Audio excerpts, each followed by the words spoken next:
Anglers Sports Society tournament. It may surprise you to know that anglers are not competing against one another. Instead, they're competing against the bass. That is, unless, however, they're competing against Mother Nature. And today, you're going to see a good example of what kind of hand Mother Nature can deal. We'll also show you a seldom-seen side of professional tournament angling. It's a great show, and you're going to enjoy it. I'm Ray Scott. The Bassmasters will be right back.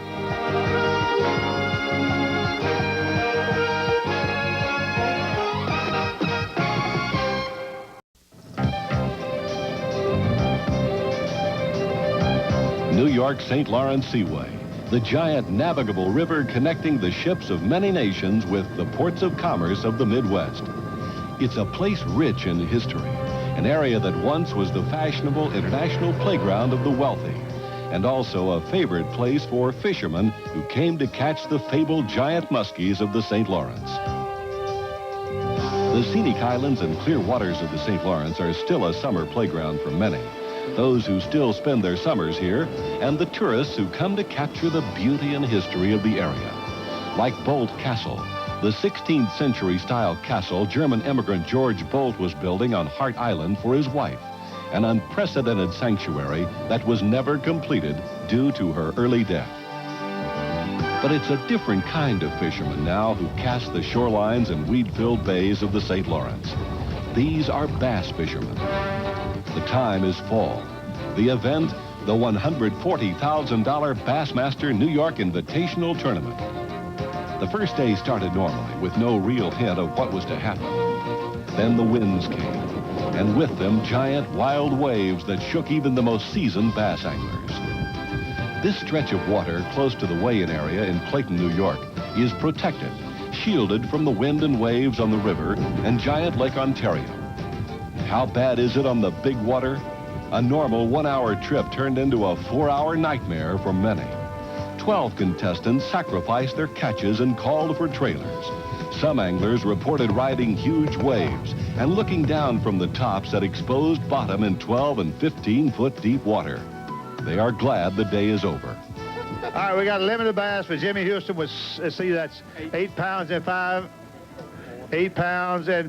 ounces. Jimmy, I can remember that not too long ago, you won a tournament here and you had an experience that was unparalleled in bad weather. What was it like today out there? Well, it really is not too much different than what it was when we had Hurricane Gloria here 2 years ago. The waves are probably about 8 foot or so down there around Point Peninsula. From there on back to here is pretty bad. It's not too nice out there in the river, but it's bad out there. But I didn't break my lower unit off. I brought a little bit bigger boat. I got the biggest boat that Ranger made. They make a 20-footer. It's a 395 SF or VS or RF or rough water or something, but it's a 20-foot boat, and it'll come back in it without any problem. You just, you just pray all the way. I wish you well tomorrow. All right, thank you, Jimmy Houston. And another angler who made the big trip is not only glad to be back, but proud of his catch. All right, next man coming up is Mr. Ken Cook. And the weight, 15 pounds, 14 ounces. Let's give a good hand. Congratulations, you pulled into the lead, Ken. Ray, I'm just glad to get here. You know, it's pretty rough in places, and I'm just glad to get in with the fish I caught. Well, you're right near the end of this first day, and you've taken the lead, and that's an outstanding bunch of fish. Well, I didn't catch a lot of fish. The ones I caught were good ones, and I was just lucky to get the right bites today. We wish you well tomorrow. Good luck to you, Ken Cook. Nice hand, folks. He's our new leader. Stay tuned as the catching and the weather continues. The Bassmasters will be right back from Clayton, New York. Day 2 of the New York Invitational. Late last night and early this morning, BASS Tournament Director Dewey Kendrick considered putting Lake Ontario off limits for safety reasons, even canceling today's competition. But the winds are forecast to calm. This area of the country is known not only for great smallmouth bass fishing, but largemouth as well. The anglers are fishing crankbaits, spinnerbaits, plastic worms, and jigs. For many, like Georgia's Cliff Craft, the smallmouth have come easy.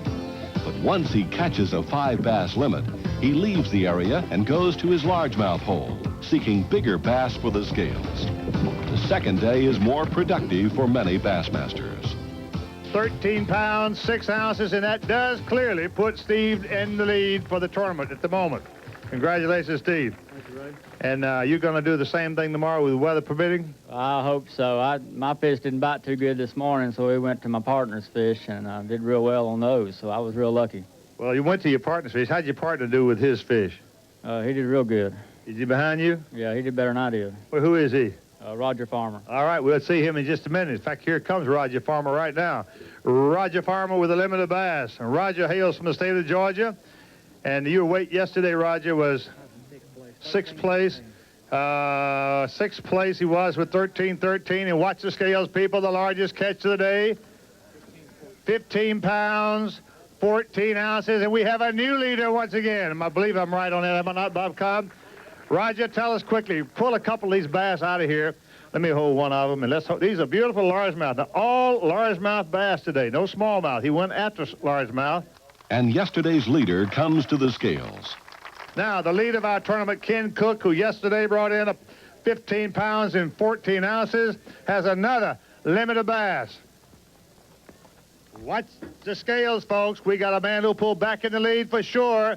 14 pounds, 7 ounces. Let's give him a great hand. Clearly your leader. Pull two big ones out of there. Oh, boy. Look here, smallmouth and largemouth. All right. Folks, there are two fine specimens, and he's got a whole basket full of them. Beautiful fish. I tell you, that's what it takes. Boys, the name of the game is consistency, and Ken Cook is on a roll. If he can pull this performance tomorrow, he'll walk away with big bread. Can you tell us anything about what happened? Did you fish the same water today as you did the first day? No, I changed around a little bit today, Ray, because the weather was predicted. I stayed a little closer today and fished a little different. And the fish didn't average quite as good, but I guess I'll have to take it.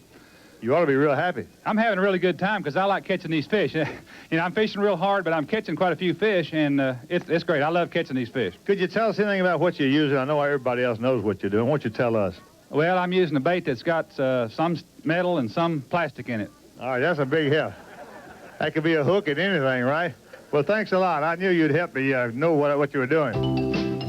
Life on the BASS tournament trail is different from a regular 9-to-5 job. Different for the angler and his family, particularly when the family includes 20-month-old twin boys named Hunter and Tanner Cook, who travel to all the tournaments with their dad and mom, Ken and Tammy. What's this?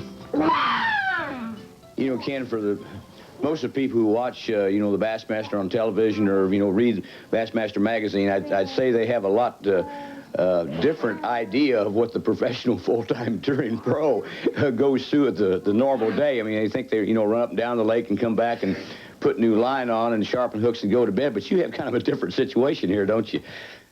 Well, we've got a family affair, I guess you'd call it.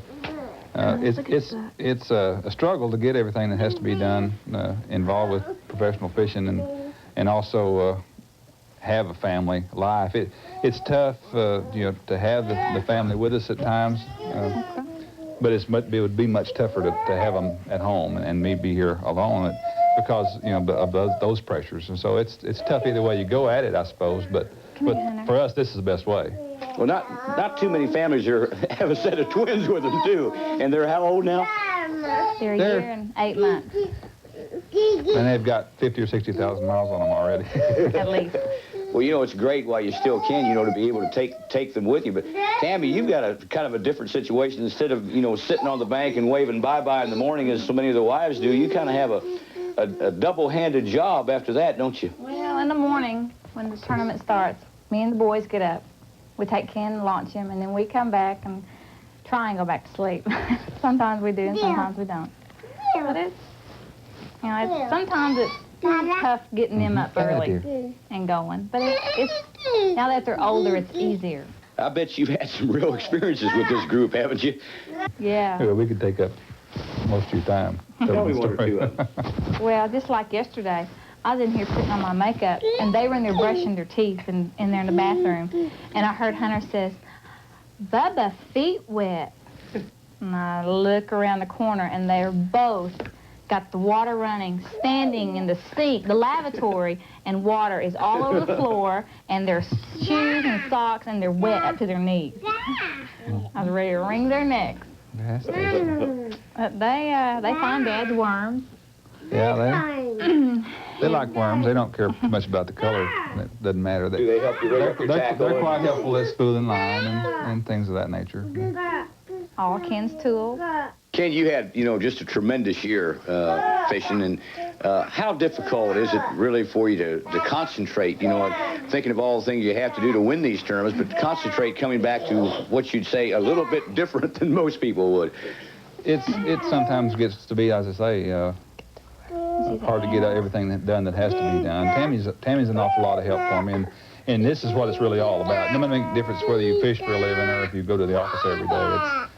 This is what life's really all about, and it's all worth the pain and strain, to be able to see these guys as they grow up and see them recognize what's really real about life and what makes it go on, and to recognize the challenges that you got to go through to get through life and accept whatever it takes that comes along and make the best of it. And so it's very rewarding, to have the opportunity to have them with me. Hey, they know what it's about. In the mornings, I'll tell them, I'll say, all right, when we take our nap, when we get up, we're going to go see Dada. Dada, fish? I said, yeah, Dada's going to have fish. Bass? I said, yeah, he's going to have bass. And I mean, every boat is Dada, of course, when we get to the weigh-in. But they spot Ken and where they go. And they think it's really neat. Bass. The Bassmasters will be right back from Clayton, New York. Don't go away. Day 3, the final day. And although winds are forecast to once again be strong, several anglers opt to make the big run. Ken Cook is fishing out on Lake Ontario near Henderson Bay. He reached his fish in an hour, but by mid-morning, the wind and waves are once again a nightmare. He was on his way back to the weigh-in area by noon. All right, folks, here comes Clifford Kraft of Georgia. Clifford, what place were you in? You were in 5th place, I believe, when the day started. That's right, Ray. Watch your weight. Let's check this. It's a marvelous catch again, and your weight, 13 pounds, 4 ounces, 13.4. Now, listen, I got to ask you something. That's a tremendous catch, and, of course, you already had 26 pounds and 7 ounces before today. What were you doing different today? Well, I done basically the same thing, Ray. I caught 13 pounds every day of the tournament. And I hung around on my best spot today, perhaps a little bit too long, because I only had maybe 10 pounds when I left there. And then I went to one of my other favorite spots on the way back, and I caught one about 2.5 pounds, one of those bass there. And about 3 casts later, I hung another large fish. I don't know it was a bass, but it might have been. What were you doing exactly? What technique were you using? What lure? Well, I was using a favorite pike lure. It's called a jig with a frog on the back of it. Good old-fashioned number 11 Junker Josh. You got it, and especially when you put that blue frog on there, that blue pork, they seem to be attracted to blue. And you use what weight lure or what jig were you using? It was a 5/16 Stanley jig. Were you fishing it any way different than usual? No, not really. No, just throw it out. And I was fishing some boulders that was underwater, some white spots is what I call them. But they were boulders where the grass wouldn't grow. And I'd try to make a cast past the white spot and then let the jig fall down in there. Sometimes it fell down and a bite happened. Sometimes it was a bass, sometimes it was a pike. All right, but anyway, you had 13 pounds more. You got it, Ray, and proud of those. All right, let's give him a nice hand, folks. Clifford Kraft from Sugar Hill, Georgia. He is now, I'm told, I was just informed that he has now moved into the lead. And did Roger Farmer's fish cooperate? Roger Farmer, folks, if you'll notice, the scoreboard is in 2nd place. He needs just about 10 pounds to take the lead. Watch the scales. He's short. 4 pounds, 11 ounces, and that won't get it. That's going to drop you out of 2nd place. Well, I knew I was going to do that, Ray. My fish just didn't bite today. My partner caught 4, and there were some other boats in there, and they caught some fish, but I reckon the front and the strong wind changing direction just, they just wouldn't bite. I wouldn't see them. You could see the bass? Oh, we could see the fish, but they wouldn't bite. We tried everything we knew to try. I had a guy this morning at breakfast. We were there trying to keep warm, and one guy said he believed you'd pull this thing off today. Ray, if the front hadn't came in, there's no doubt in my mind I would have won the tournament. Well, but, that's just fishing. Well, you may yet. You got a chance, but let's wait. We got one more guy coming in just a few minutes. And now, yesterday's leader, Ken Cook. Now, folks, our leader in this tournament, starting this morning with 30 pounds, 5 ounces, is Ken Cook. And Ken Cook, I'm told, has another fantastic limit of bass to go with his 30 pounds, 5 ounces of yesterday. Watch the scales closely, folks. We may have our leader. 14 pounds, 1 ounce, and I believe this ought to do it, Kenny. This, my friend, that's doing it professional style. Well, Ray, it hadn't been easy. It's been not boring at all, the boat riding and all, and I've caught a lot of fish. I've had a great time. I had good partners. They wouldn't, if it hadn't been for partners letting me go the places I was going, that, it wouldn't have been possible for me to catch these fish, and I'd just like to thank them and the people that make the equipment I've been riding in. Tell us, if you would, what lure you using to catch this fabulous string of bass? Ray, I caught every one of the fish that I weighed in except one on a Gold Eagle spinnerbait, naturally. Well, that was a bait that I believe you invented along with some friends of yours in Oklahoma. That's right. Yeah, it's a bait I've been playing with for a long time, catching fish on it, and the name of it again is? It's a Gold Eagle. The one I've been fishing is a prototype tandem willow leaf, and the bait's part of the key, I think, but the location of the fish was another, and there was a lot of fish where I was fishing. They were in there, I think, to feed up for fall. Yeah. And the smallmouth stayed active with the cold front, and I think that's what helped me win. And where were you fishing? Where exactly? Well, I was fishing out in the lake, Ray, on a bay off the main lake, and I just really don't say where. I don't think it really matters. Back in the bay, it seemed like where these big smallmouth are coming into to feed, and where there's rock and grass mixed on flat points is where I was kind of fishing 5 to 7 foot. I think you've won you another championship, Ken Cook. Congratulations to you. Thanks, Ray. It's been a long time since I've been up here as a winner. Now, hopefully it holds up. It's been almost 4 years, and I don't forget how it feels, and it feels good again. Congratulations. Nice hand, folks, for Ken Cook, our champion. Although Ken Cook has won BASS events, this is his first invitational win in several years. Ken Cook, our champion. $20,000 boat, $13,000 cash.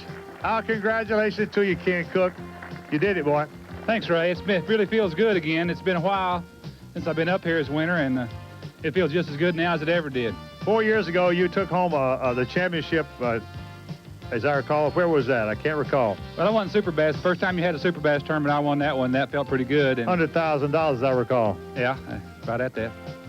Well, what do you think about that beautiful plaque? That's a new design that Dewey and the artists and come up with. Well, it's always great. It's what it stands for, but the object itself in the plaque is beautiful, but it's what it stands for, what it really boils down to. It signifies the competition of the tournament itself, and having caught more fish than anybody else. And that's what it's not that I'm trying to catch fish more than anyone else is. I want to catch another fish, and that's why I think that I caught so many fish, is because I wanted to just catch one more. I was trying to explain to people earlier that this is not a competition between man and man, but a competition between man and a fish. That's true, and also in this case, it's a competition between man and weather, because we haven't had the greatest weather as far as fishing goes, or as far as boat riding goes, and so it's been a real challenge test of man and equipment, and I'm just glad to come out on top. All the best to you, Ken Cook. A nice hand, Ken Cook, our champion, folks. And why did Ken decide to make the long, hard run to Lake Ontario? There was a reason. Well, I was fishing primarily smallmouth bass, and I had some largemouth too, but we've had a real hard cold front come through here. I was catching them primarily with a real fast retrieve. This bait with the willow leaves runs very true through the water as I retrieve it real fast. That seemed to trigger the bass, the largemouth and the smallmouth bass, earlier in the week. But as we had a real hard cold front come through here last night, and the water temperature dropped from, say, 63 or 4 degrees down to about 60. And I suspected going into today, this is the coldest night last night we've had in this area, and I suspected that the largemouth bass would be less aggressive today because of the dropping water temperature than the smallmouth bass. I thought it would affect the smallmouth bass less because they're more cold water acclimated. And I didn't think that they would be as negatively affected by the cold front. And evidently that was correct, because the guys that were catching the largemouth bass didn't do as well today, and I had a good bag of smallmouth.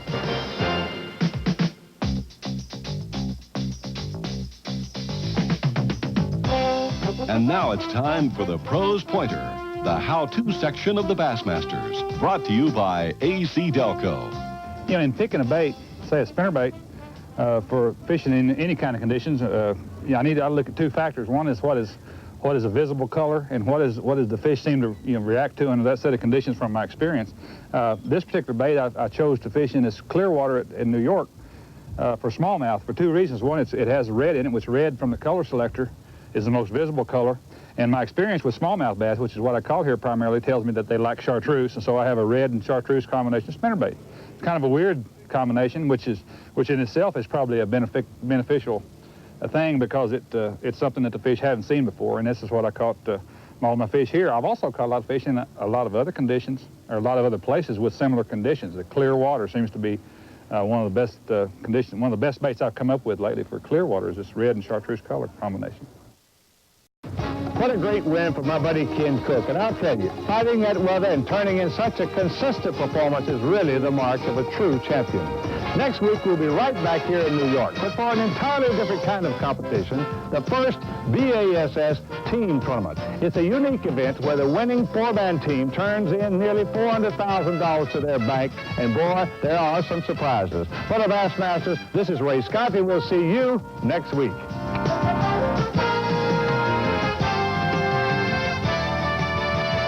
The Bassmasters has been brought to you by Chevy Trucks, the heartbeat of America. Today's Chevy Trucks.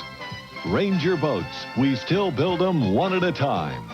DuPont Prime Plus and Stren Premium Fishing Lines.